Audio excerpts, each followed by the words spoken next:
La bibliothèque de Radio Orient, des regards croisés sur la littérature.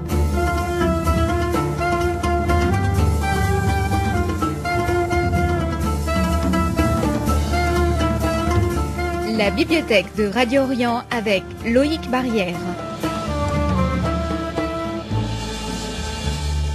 L'invité de la bibliothèque de Radio Orient est l'écrivain Youssef Zirem. Vous venez nous présenter votre nouveau roman, La Porte de la Mer, aux éditions Intervalle. Bonjour. Bonjour. Un roman, Youssef Zirem, dont l'héroïne s'appelle Amina. On la voit évoluer dans l'Algérie des années noires, cette guerre civile que vous avez connue en tant que citoyen et en tant que journaliste. Amina est orpheline de mère, son père est instituteur, mais il va surtout devenir très vite un responsable islamiste, puis un chef terroriste. Est-ce que vous pouvez nous dresser le portrait de cette héroïne qui va connaître de nombreux drames dans ce livre? Oui, au fait, ce roman, donc La Porte de la Mer, c'est le destin d'une femme, mais c'est aussi le portrait d'un pays. Donc Amina, effectivement, on la voit du début jusqu'à la fin du roman. Elle est toute jeune quand malheureusement elle est agressée par son propre père. Elle est victime d'un viol. Elle est victime d'un inceste, d'un viol, effectivement. Elle va avoir son enfant. Elle va essayer de le garder par tous les moyens. Elle va avoir aussi son baccalauréat. Elle va aller à l'université sur les hauteurs d'Alger. Et donc là, elle sera vraiment acculée à vendre son corps, à se prostituer. Et en filigrane, on voit un peu tout ce qui se passait donc à Alger à ce moment-là, parce que en tant que prostituée, elle est en contact avec les milieux de la nuit, elle rencontre des responsables politiques, des affairistes, et elle tombe amoureuse aussi. Elle tombe amoureuse de Kamel, un jeune homme qui travaille pour les services algériens, mais elle n'a pas de chance. Kamel va être tué par les services eux-mêmes, hein. Et puis elle continue son bout de chemin, elle rencontre un diplomate français dont elle s'amourache une nouvelle fois, elle vient à Paris parce que le livre se passe aussi à Paris. Et puis donc cette histoire ne va pas jusqu'au bout, hein, avec Michel, ce diplomate. Voilà un peu ce destin de femme, ce portrait de femme et ce portrait d'un pays, hein, un pays qui est en complète métamorphose depuis de longues années, un pays qui se cherche, qui a, semble-t-il, beaucoup de mal à se trouver, à se retrouver. Youssef Zirem, vous l'avez dit, Amina vit un chemin de croix puisque son père, émir du GIA, la viole pendant qu'elle lui rend visite dans le Maquis. Elle refuse d'avorter, vous l'avez dit. Elle devient étudiante à la cité Ben Aknoun. La description que vous faites de cette cité universitaire est vraiment très noire. Vous y montrez des hommes de la nomenclatura qui viennent chercher des étudiantes qui ne tardent pas à devenir des prostituées comme elle. Ça, j'imagine, c'est quelque chose qu'on ne peut pas inventer. Non, malheureusement, cela n'est pas inventé. Mais attention, c'est pas toutes les étudiantes des cités universitaires algériennes qui deviennent prostituées, pas du tout. Mais il y a une minorité d'étudiantes qui sont parfois acculées vu leur situation sociale, qui parfois aussi se laissent aller. Hein, ça existe dans tous les pays du monde. Hein.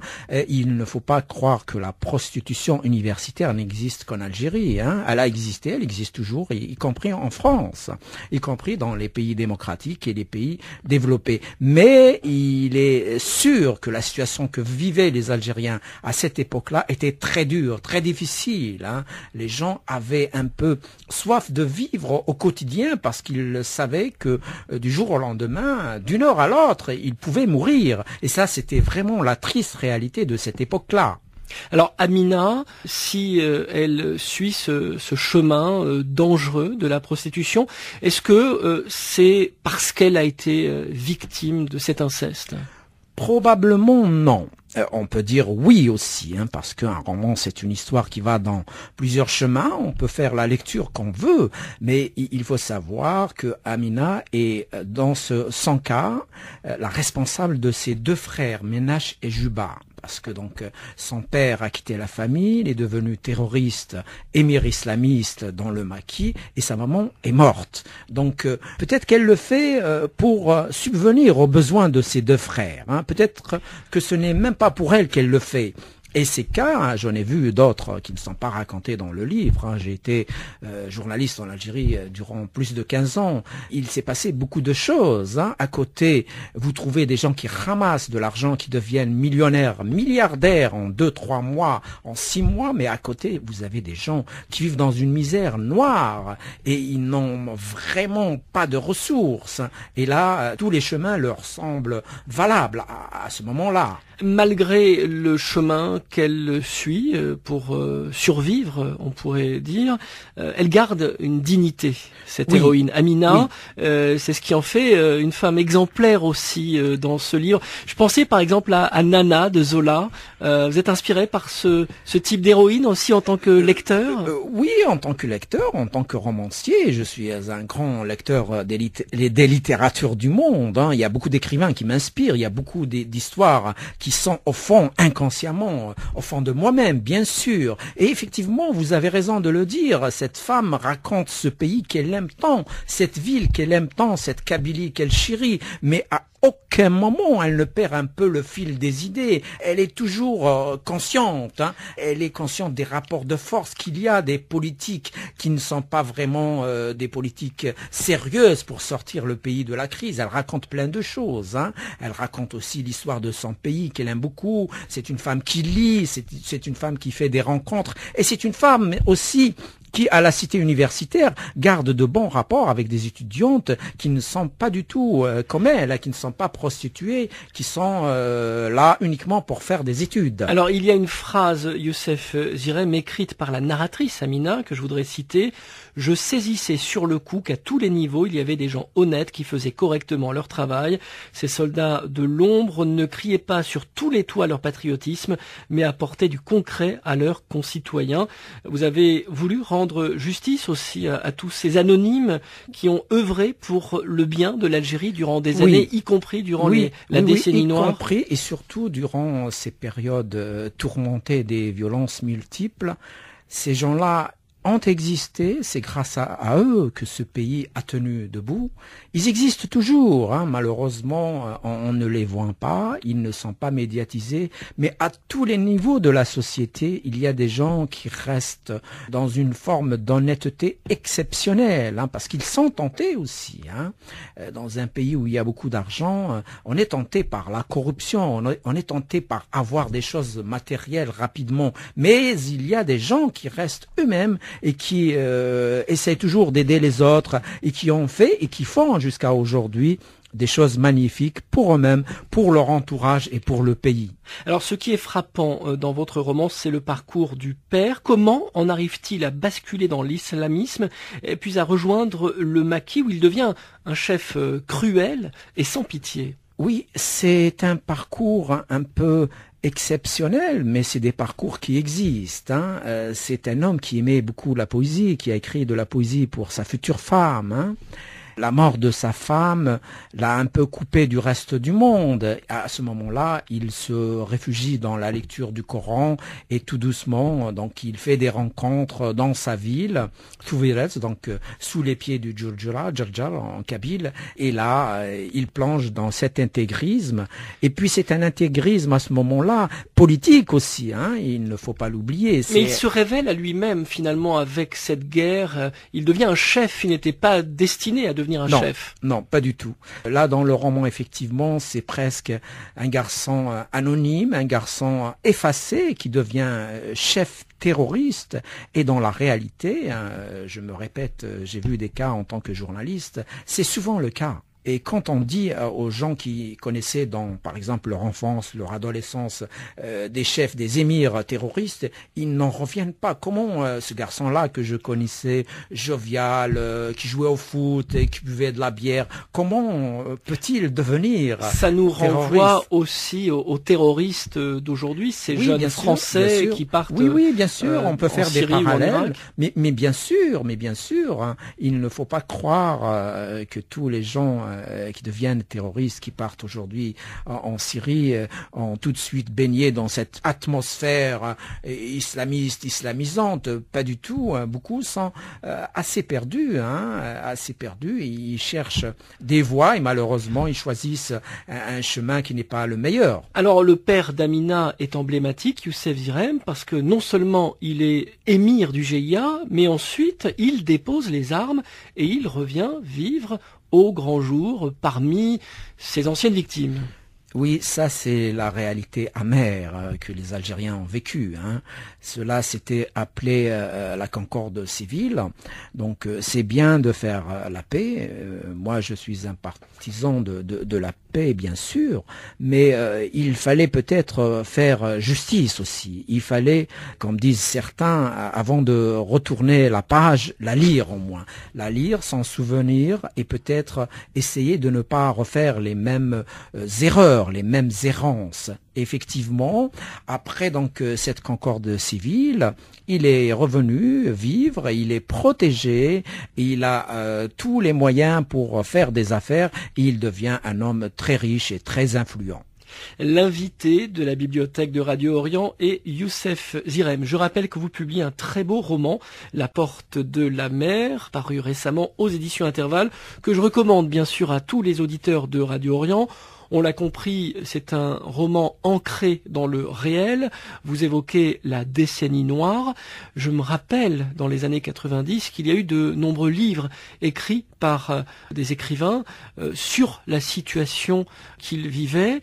Et puis, il y a eu comme une sorte d'oubli. Votre livre vient à point nommé pour nous parler de cette décennie noire. On a oublié ce qui s'est passé dans les années 90 ? C'est vrai, vous avez raison de dire ainsi. On a évacué ces histoires. Ce sont des histoires plurielles. Et vous avez raison de dire qu'on en avait parlé, y compris dans la fiction, de ces choses-là à ce moment-là. Après, on a essayé de fuir. On a essayé de ne plus revenir vers ces histoires tristes. Et il est vrai. Mais je pense qu'on n'a pas tout compris. Je pense qu'il est impératif de revoir tout cela, peut-être avec du recul, peut-être avec un autre regard, peut-être avec des moyens de cerner ces contours mouvants et ces choses pleines d'inconnaissables. Le temps qui passe permet d'avoir une vision globale ? Je pense, peut-être ce n'est pas automatique, mais je pense que oui, il faut du recul, il faut du temps, il faut aussi regarder le monde tel qu'il est, s'extraire un petit peu de cette sphère géographique qui est l'Afrique du Nord et regarder le monde entier. Aujourd'hui, il y a des choses qui sont similaires. Vous avez raison de dire que le livre parle de la décennie noire, mais il parle aussi de la période d'après. Il parle aussi, et il ne faut pas l'oublier à mon avis, du printemps noir de Kabylie, parce que après la décennie noire, il y a eu durant les années 2001-2003 une autre tragédie en Algérie. Donc en Kabylie, les gens sont sortis pour revendiquer la justice, parce qu'il y a eu d'abord un garçon, Massinissa Galmah, qui a été assassiné par les gendarmes, et puis donc les forces de la police, de la gendarmerie, des renseignements ont tiré à balles explosives sur les foules. Il y a eu pas moins de 128 morts, et jusqu'à aujourd'hui, les assassins des 128 morts ne sont pas passés en justice. Donc, et d'ailleurs, Juba, l'un des frères de l'héroïne, donc Amina, va mourir, et quand il meurt, il va essayer d'écrire avec son sang Imaziran, les hommes libres, sur un mur. Là, c'est un hommage à quelqu'un qui est mort véritablement en tentant. Il l'a écrit, lui, Kamel Hirchen, d'Erzogan en Kabylie, paix à son âme, qui a écrit, avant de tomber sous les balles assassines du pouvoir algérien, le mot liberté en langue française. Vous êtes un écrivain engagé. Il y a un message politique dans vos romans, au-delà de l'histoire avec un petit H. Je ne sais pas si, en tant qu'écrivain, je suis engagé, parce que quand j'écris, j'essaye de produire une œuvre d'art, dans la mesure du possible. Mais dans la vie, je suis engagé, effectivement. Je n'ai jamais fait partie d'une quelconque organisation, mais je suis depuis de longues années quelqu'un qui essaye de dire qu'il y a toujours des chemins meilleurs, quelqu'un qui essaye de dire qu'il n'y a pas mieux que l'humanisme et l'amour pour avancer ensemble, pour que tous les peuples du monde construisent ensemble cette terre qui peut devenir merveilleuse pour tous. Youssef Zirem, j'aimerais lire un extrait de votre roman La Porte de la Mer aux éditions Intervalle. Yugurten était un journaliste atypique, un éternel révolté. Il n'avait rejoint la presse écrite qu'après les tragiques événements d'octobre et n'avait jamais écrit dans les journaux du parti unique. Il avait une belle plume de l'avis même de ceux qui n'appréciaient pas sa soif de vérité. Pourtant, il n'avait jamais fait d'études de journalisme. Il avait démissionné de son poste d'ingénieur d'État à la Sonatrach, le grand groupe pétrolier algérien, pour se consacrer à l'investigation journalistique. Porté sur les questions culturelles au départ, Yugurten était passé au sujet politique quand, après l'arrêt du processus électoral du mois de décembre 1991, les autorités avaient commencé à sévir, à censurer, à ne donner qu'une seule version des faits sanglants qui occupaient les unes des journaux. Yugurten était devenu une signature que chaque jour, des centaines de milliers de lecteurs ne rataient pas. Alors ce Yugurten, moi il me fait penser à quelqu'un. Est-ce que ces personnages est inspiré de votre parcours personnel? Oui, bien sûr, puisque vous avez été ingénieur dans l'industrie du pétrole. Oui, largement, mais pas totalement. Hein. Il y a des choses qui sont inventées, mais effectivement, j'ai moi-même démissionné de la Sonatrach, j'ai moi-même rejoint les nouveaux journaux permis par la nouvelle loi après les tragiques événements d'octobre 88. Et il est vrai qu'à ce moment-là, nous rêvions beaucoup de démocratie en Algérie. Et moi, personnellement, je le dis, je croyais que l'Algérie allait devenir un pays démocratique en 5, 6 ans, 7 ans. Mais malheureusement, bien des années plus tard, nous sommes très très loin de la démocratie et de la liberté en Algérie. Comment on devient ingénieur dans l'industrie du pétrole à Hassi Messaoud, puis journaliste? C'est quand même un parcours atypique. Ça c'est vrai, je disais que j'étais engagé même en étant ingénieur à la Sonatrach, à Hassi Messaoud. Hein. J'ai participé à des manifestations pour la culture, la langue berbère, et je n'étais qu'adolescent et je n'étais que lycéen. Donc je n'ai jamais fui mes responsabilités de citoyen. Et donc je suis venu travailler dans les journaux dans l'espoir d'apporter une nouvelle voix, dans l'espoir de participer à ce processus démocratique qui s'annonçait prometteur à ce moment-là. Il faut se souvenir que la presse algérienne, par exemple, durant 2 ans, avait un temps de liberté extraordinaire. Avec des tirages impressionnants. Oui, des tirages impressionnants. C'était avant Internet. Oui, tout à fait. Un florilège d'abord de publications thématiques, des publications politiques. Pour une fois, on est revenu sur des périodes charnières de notre histoire en les racontant sans tabou, parce qu'à l'époque, on ne savait même pas ce qui s'était passé et on donnait des interviews. Tout le monde interviewait et même la télévision algérienne à ce moment-là c'était ouverte au pluralisme. Hein. À l'époque c'était le président Chadli Benjedid, il était passé dans une interview à la télévision algérienne et les gens lui posaient des questions vraiment osées, lui posaient des questions sur les services secrets par exemple et lui il répondait en souriant. C'était une époque on va dire bénie, que j'espère que cette époque va revenir, même si aujourd'hui on n'y croit pas trop, quoi. Youssef Zirem, avant La Porte de la Mer, vous aviez publié La vie est un grand mensonge, une fiction qui raconte l'histoire de l'Algérie depuis le début des années 80 jusqu'au début des années 2000. Vous avez aussi publié un livre remarquable sur l'histoire de la Kabylie. Alors, vous écrivez à la fois des essais et des romans liés à l'histoire avec un grand H, cette fois. Est-ce qu'on est plus libre quand on écrit un roman? Oui, bien sûr. J'ai écrit des essais. J'ai écrit aussi un essai politique qui a été publié à Bruxelles, qui s'appelle Algérie, la guerre des ombres, qui est toujours interdit en Algérie, qui raconte un peu, mais alors là, avec précision, ce qui s'est passé en Algérie depuis 1980 jusqu'à l'année 2002. Mais effectivement, à travers ce roman, La vie est un grand mensonge, c'est le parcours de 2 couples qui racontent là de manière romanesque un peu ce que les Algériens ont vécu. Mais vous avez raison de le dire, la fiction nous permet de raconter des choses de manière peut-être plus romantique, donc plus subtil. On peut prendre des libertés avec l'histoire telle qu'elle s'était réalisée au jour le jour. Alors, le processus de création d'un livre, Youssef Zirem, c'est quelque chose de mystérieux. Une photographie peut susciter l'envie d'écrire un livre entier. Ça peut être une histoire lue dans un journal ou bien un souvenir personnel. L'envie d'écrire un chapitre bien précis, parfois. Comment est né ce livre, La Porte de la Mer? La Porte de la Mer est un livre un peu différent, en tout cas pour moi, mais c'est un livre que j'écrivais inconsciemment. Deux repères me guidaient. Donc l'histoire de cette fille, parce que cette fille a réellement existé, mais je raconte pas son histoire véridique. Et puis La Porte de la Mer qui existe et qui est un vestige de l'époque des Aït Hamad, donc c'est la dynastie des Hamadites.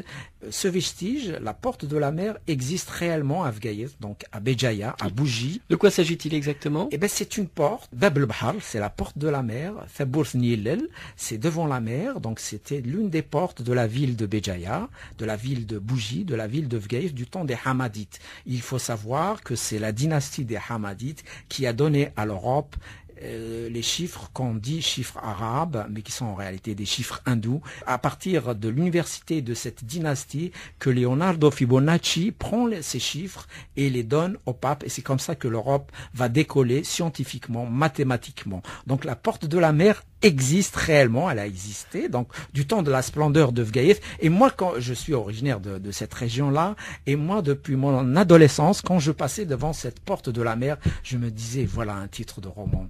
Pourquoi pas? Un jour, peut-être, j'écrirai un roman qui porterait le titre de La Porte de la Mer. Et je l'ai fait, et j'en suis ravi. Et nous en sommes ravis également, Youssef Zirem. Je recommande vivement ce roman, La Porte de la Mer, aux éditions Intervalle, écrit donc par Youssef Zirem.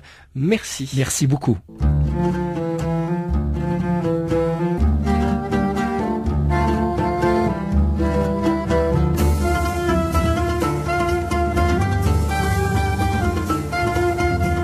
C'était la bibliothèque de Radio Orient avec Loïc Barrière.